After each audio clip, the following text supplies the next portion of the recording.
Hi friends, ನಮಸ್ಕಾರ ಎಲ್ಲರಿಗೂ. ರಂಜೂಸ್ homely ಫುಡ್ಗೆ ಎಲ್ಲರಿಗೂ ಸ್ವಾಗತ. ಇವತ್ತು ನಾನು ಬೇಸಿಗೆ ಕಾಲದಲ್ಲಿ ಯಾವ ರೀತಿ ಇಡ್ಲಿ ಅಥವಾ ದೋಸೆ ಇಟ್ಟು ಕರೆಕ್ಟಾಗಿ ರೆಡಿ ಮಾಡ್ಬೋದು ಅಂತ ಹೇಳಿಕೊಡ್ತಾ ಇದ್ದೀನಿ. ಈ ವಿಡಿಯೋದಲ್ಲಿ ತುಂಬ ಟಿಪ್ಸ್ ನಾನು ನಿಮ್ಮ ಜೊತೆ ಶೇರ್ ಮಾಡಿದ್ದೀನಿ. ಬನ್ನಿ ನೋಡೋಣ ಏನು ಹೇಗೆ ಮಾಡೋದು ಅಂತೆಲ್ಲ. ಆಮೇಲೆ ನೀವು ಫಸ್ಟ್ ಟೈಮ್ ಈ ಚಾನಲ್ ನೋಡ್ತಿದ್ರೆ ಈ ವಿಡಿಯೋದ ಕೆಳಗಡೆ ಕಾಣುವ ಸಬ್ಸ್ಕ್ರೈಬ್ ಬಟನ್ ಕ್ಲಿಕ್ ಮಾಡಿ ಚಾನಲ್ ಸಬ್ಸ್ಕ್ರೈಬ್ ಮಾಡಿ ಸಪೋರ್ಟ್ ಮಾಡಿ. ಅದರ ಪಕ್ಕದಲ್ಲಿರುವ ಬೆಲ್ ಐಕನ್ನು ಪ್ರೆಸ್ ಮಾಡಿ ಅದರಲ್ಲಿ ಬರುವ ಆಲ್ ಆಪ್ಷನ್ಗೂ ಕ್ಲಿಕ್ ಮಾಡಿ. ಹಾಗಿದ್ರೆ ಮಾತ್ರ ನಾನು ಹಾಕುವ ಹೊಸ ವಿಡಿಯೋಸ್ಗಳ ನೋಟಿಫಿಕೇಶನ್ ಎಲ್ಲ ನಿಮಗೆ ಕೂಡಲೇ ಸಿಗುತ್ತೆ. ನೋಡಿ, ಇಲ್ಲಿ ಇದಕ್ಕೋಸ್ಕರ ನಾನಿಲ್ಲಿ ದೋಸೆ ಅಕ್ಕಿ ತಗೊಂಡಿದ್ದೀನಿ. 2 ಕಪ್ಪು ದೋಸೆ ಅಕ್ಕಿ ನಾನು ಇದಕ್ಕೋಸ್ಕರ ಹಾಕ್ತಾ ಇದ್ದೀನಿ. ನೋಡಿ, ಕರೆಕ್ಟ್ 2 ಕಪ್ಪು ದೋಸೆ ಅಕ್ಕಿ ಹಾಕೊಂಡಿದ್ದೀನಿ. ಆಮೇಲೆ ಇದಕ್ಕೆ 1 ಟೀ ಸ್ಪೂನ್ನಷ್ಟು ಮೆಂತೆ ಕಾಳು ಕೂಡ ಹಾಕ್ತಾ ಇದ್ದೀನಿ. ಇದನ್ನ ಚೆನ್ನಾಗಿ ತೊಳೆದು ಒಂದು 5 ಗಂಟೆ ಹೊತ್ತು ನೀರಲ್ಲಿ ನೆನೆಸಿಟ್ಕೊಳ್ಳಿ. ನಾನು ಇದನ್ನ ನೆನೆಸಿಟ್ಟು ತರ್ತೀನಿ. ಆಮೇಲೆ ಇದಕ್ಕೆ ಬೇಕಾಗಿರೋದು ಉದ್ದಿನ ಬೇಳೆ. ನಾನಿಲ್ಲಿ ಉದ್ದಿನ ಬೇಳೆ ಅರ್ಧ ಕಪ್ ತಗೊಂಡಿರೋದು. ಒಂದು ವೇಳೆ ನೀವು ಜಾಸ್ತಿ ತಗೊಳ್ಳೋರಾಗಿದ್ರೆ, 1/4 ಕಪ್ ಎಲ್ಲ ತಗೊಳ್ಳೋರಾಗಿದ್ರೆ ಅದರಿಂದ ಸ್ವಲ್ಪ ಕಡಿಮೆ ಮಾಡಿ. ಅಂದ್ರೆ ಚಳಿಗಾಲದಲ್ಲಿ ನೀವು ಎಷ್ಟು ಹಾಕ್ತಿರೋ ಅದಕ್ಕಿಂತ ಒಂದು 2 ಟೀ ಸ್ಪೂನ್ ಅಷ್ಟು ಕಡಿಮೆ ಮಾಡಿಯೇ ಹಾಕೋಬೇಕು ನಾವು ಬೇಸಿಗೆ ಕಾಲದಲ್ಲಿ ಇಡ್ಲಿ ಮಾಡುವಾಗ. ನೋಡಿ, ಇವಾಗ ನಾನು ಅರ್ಧ ಕಪ್ ಅಂದ್ರೆ ಕಡಿಮೆನೆ ಹಾಕ್ತಾ ಇರೋದು, ಇದರಲ್ಲಿ ತೆಗಿಬೇಕಾದ ಅವಶ್ಯಕತೆ ಇಲ್ಲ. ಅರ್ಧ ಕಪ್ ಹಾಕೊಂಡಿದ್ದೀನಿ. ಇದು ಕೂಡ ಚೆನ್ನಾಗಿ ತೊಳೆದು ಬಿಟ್ಟು ಇದನ್ನ ನೆನೆಸಿಡ್ಬೇಕು. ಇದನ್ನೊಂದು 3 ಗಂಟೆ ಹೊತ್ತು ನೆನೆಸಿಟ್ರೆ ಸಾಕು. 5 ಗಂಟೆ ಎಲ್ಲ ನೆನೆಸಿಡುದು ಬೇಡ ಬೇಸಿಗೆ ಕಾಲದಲ್ಲಿ. ನೋಡಿ, ಇವಾಗ ಆಗಿದೆ, ರೆಡಿ ಆಗಿದೆ. ನೋಡಿ, ಚೆನ್ನಾಗಿ ನೆಂದಿದೆ ಅಕ್ಕಿ ಎಲ್ಲ. ಅದೇ ರೀತಿ ಉದ್ದಿನ ಬೇಳೆ ಕೂಡ ಅದೇ ರೀತಿ ಚೆನ್ನಾಗಿ ನೆಂದಿದೆ. ನೋಡಿ, ಈ ರೀತಿ ನಿಮ್ಗೆ ಫ್ರಿಜ್ ಅಲ್ಲೂ ಇಡ್ಬೋದು ಉದ್ದಿನ ಬೇಳೆ, ಅಥವಾ ಹೊರಗಡೆ ಇಟ್ಟರು ಪರವಾಗಿಲ್ಲ. ನೋಡಿ, ಚೆನ್ನಾಗಿ ನೆಂದಿದೆ. ಆಮೇಲೆ ನಾವೇನ್ ಮಾಡ್ತೀವಿ ಅಂದ್ರೆ ಚಳಿಗಾಲದಲ್ಲಿ ಇದೇ ನೀರು ಉಪಯೋಗಿಸ್ಬಿಟ್ಟು ರುಬ್ತೀವಿ. ಆದ್ರೆ ಬೇಸಿಗೆ ಕಾಲದಲ್ಲಿ ಆ ರೀತಿ ಮಾಡ್ಬೇಕಾದ ಅವಶ್ಯಕತೆ ಇಲ್ಲ. ನೋಡಿ, ಮೊದಲು ನಾನು ಉದ್ದಿನ ಬೇಳೆ ಮಿಕ್ಸಿ ಜಾರಿಗೆ ಹಾಕ್ತಾ ಇದ್ದೀನಿ. ಎಲ್ಲ ಕೂಡ ಹಾಕೊಳ್ಳಿ. ಎಲ್ಲ ಕೂಡ ಹಾಕೊಂಡಿದ್ದೀನಿ. ಆಮೇಲೆ ನೋಡಿ, ಈ ನೀರು ಬೇಡ, ಉದ್ದಿನ ಬೇಳೆ ನೆನೆಸಿಟ್ಟಂತ ನೀರು ಬೇಡ. Normal water, fridge ice water ಆದ್ರೆ ಐಸ್ ವಾಟರ್, ಇಲ್ಲಾಂದ್ರೆ ತಣ್ಣೀರು.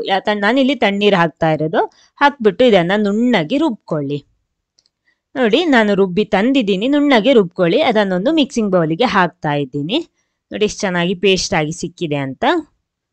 ಎಲ್ಲ ಕೂಡ ಹಾಕ್ತಾ ಇದ್ದೀನಿ. ಆಮೇಲೆ ಅದೇ ಮಿಕ್ಸಿ ಜಾರಿಗೆ ನಾನಿಲ್ಲಿ ಅಕ್ಕಿ ಕೂಡ ಹಾಕ್ತಾ ಇದ್ದೀನಿ. ಅಕ್ಕಿ ಮತ್ತು ಮೆಂತೆಕಾಳು ಮೆಂತೆಕಾಳು ಕೂಡ. ನೋಡಿ, ಅದಕ್ಕೆ ನಾನಿಲ್ಲಿ 1/4 ಕಪ್ಪಿನಷ್ಟು ಅನ್ನ ಹಾಕ್ತಾ ಇರೋದು. ಇಲ್ಲಾಂದ್ರೆ ನಾವು ಅರ್ಧ ಕಪ್ ಎಲ್ಲ ಹಾಕ್ತೀವಿ. ಆದ್ರೆ ಬೇಸಿಗೆ ಕಾಲದಲ್ಲಿ ಮಾಡುವಾಗ 1/4 ಕಪ್ ಸಾಕು. ಆಮೇಲೆ ನೀರು ಹಾಕ್ತೀನಿ. ಇದನ್ನು ಕೂಡ ರುಬ್ಬಿ ತರ್ತೀನಿ.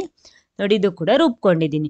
ಆಮೇಲೆ ಜಾಸ್ತಿ ಬಿಸಿ ಇರುವ ಪ್ರದೇಶದಲ್ಲಿ ಇರೋರಾದ್ರೆ ನೀವು ಅನ್ನ ಹಾಕ್ಬೇಕಾದ ಅವಶ್ಯಕತೆ ಕೂಡ ಇಲ್ಲ. ಆಮೇಲೆ ಇದಕ್ಕೆ ರುಚಿಗೆ ತಕ್ಕಷ್ಟು ಉಪ್ಪು.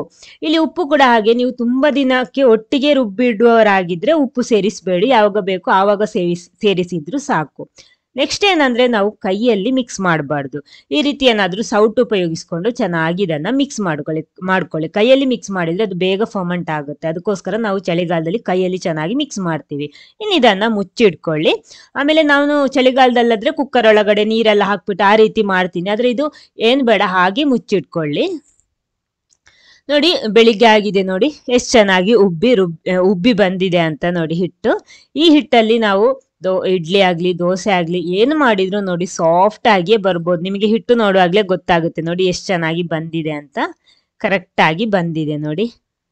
ಇನ್ನು ಇದರಿಂದ ಇಡ್ಲಿ ಮಾಡ್ತೀನಿ ನಾನು. ಆ ವಿಡಿಯೋ ತುಂಬಾ ತೋರಿಸಿದ್ದೀನಿ, ಆದ ಕಾರಣ ಇಡ್ಲಿಯನ್ನೇ ತೋರಿಸ್ತೀನಿ. ನೋಡಿ, ಎಷ್ಟೊಂದು ಸಾಫ್ಟ್ ಆಗಿ ಬಂದಿದೆ ಅಂತ.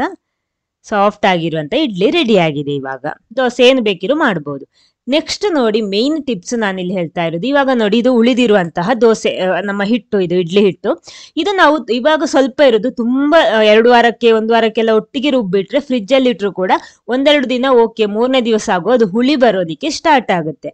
ಅದಕ್ಕೋಸ್ಕರ ನೋಡಿ, ನಾನಿಲ್ಲಿ ಉಪಯೋಗಿಸ್ತಾ ಇರೋದು ಈ ವೀಳ್ಯದೆಲೆ.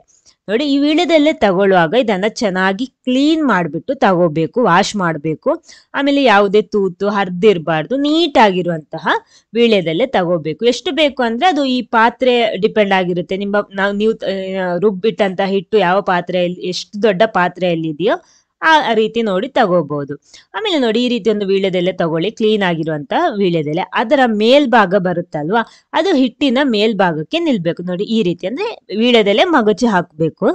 ನೋಡಿ, ಈ ರೀತಿ ಸೆಟ್ ಮಾಡ್ಕೊಳ್ಳಿ. ನಾನು ನೋಡಿ 2 ಎಲೆ ಸಾಕು.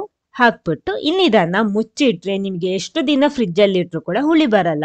ಇವಾಗ ಕೆಲವರೆಲ್ಲ ಏನ್ ಮಾಡ್ತಾರೆ ಅಂದ್ರೆ ಒಮ್ಮೆಲೆ 2 ವಾರಕ್ಕೆಲ್ಲ ಒಟ್ಟಿಗೆ ರುಬ್ಬಿಡ್ತೀರಾ ಅರ್ಜೆಂಟ್ ಇರೋರೆಲ್ಲ, ಅಂತವರಿಗೆಲ್ಲ ತುಂಬಾನೇ ಯೂಸ್ ಆಗ್ಬೋದು. ಯಾಕಂದ್ರೆ 1, 2, 3 ದಿವಸ ಓಕೆ ಫ್ರಿಜ್ ಅಲ್ಲಿ ಏನಾಗಲ್ಲ, ಅಂದ್ರೆ 4ನೇ ದಿವಸ ಎಲ್ಲ ಆಗುವಾಗ ಸ್ವಲ್ಪ ಹುಳಿ ಬರೋದಿಕ್ಕೆ ಸ್ಟಾರ್ಟ್ ಆಗುತ್ತೆ. ಈ ರೀತಿ ನಾವು ಮಾಡ್ಬಿಟ್ಟು ಮುಚ್ಚಿಟ್ರೆ ನಮ್ಗೆ ಎಷ್ಟು ದಿನ ಬೇಕಿದ್ರು ಫ್ರಿಜ್ ಅಲ್ಲಿ ಇಟ್ಟು ಹುಳಿ ಬರಲ್ಲ. ಆಮೇಲೆ ನಿಮ್ಗೆ ಹಿಟ್ಟು ಯಾವಾಗ ಬೇಕೋ ಅಷ್ಟು ತೆಗ್ದ್ಬಿಟ್ಟು ಪುನಃ ಇದೇ ರೀತಿ ವೀಳ್ಯದೆಲೆ ಹಾಕಿಟ್ರೆ ಸಾಕು. ನಿಮ್ಗೆಲ್ಲರಿಗೂ ಉಪಕಾರ ಆಗ್ಬೋದು ಅಂತ ಖಂಡಿತ ನಾನು ಅನ್ಕೋತೀನಿ. ವಿಡಿಯೋ ಇಷ್ಟ ಆದ್ರೆ ಖಂಡಿತ ಲೈಕ್ ಮಾಡಿ, ಎಲ್ಲರ ಜೊತೆ ಶೇರ್ ಮಾಡೋದಕ್ಕೂ ಮರಿಬೇಡಿ. Okay, thank you.